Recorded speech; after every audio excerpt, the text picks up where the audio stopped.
বাংলা বানানের চতুর্থ নিয়ম নিয়ে আমরা হাজির হয়েছি।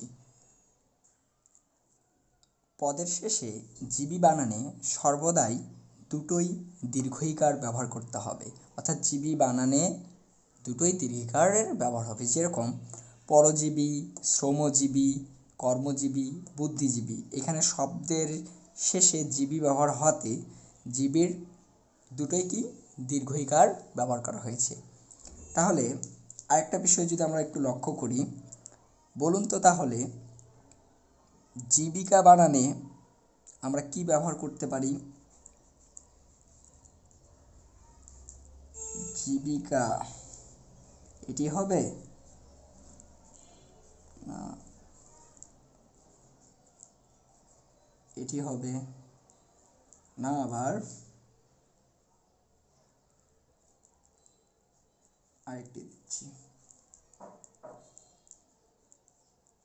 জীবিকা।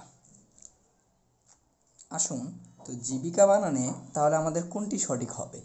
আমাদের জীবিকা না জীবিকা না জীবিকা, তিনটিই অবশ্যই জীবিকা। তো ফার্স্ট অফ অল আমরা যে জিনিসটা দেখব যে জীবিকা বানান এখানে সঠিক হচ্ছে যেটা, সেটা হলো এই তৃতীয় নাম্বারটা হলো সঠিক, বাকি দুটো হলো আমাদের ভুল। এখন অনেকে বলতে পারেন যে জিবি বানানে তো সর্বদাই দুটোই দীর্ঘিকার হবে। হ্যাঁ, দুটোই দীর্ঘিকার ব্যবহার করা যাবে প্রথমটি, কিন্তু যদি সেটি পদের শেষে থাকে।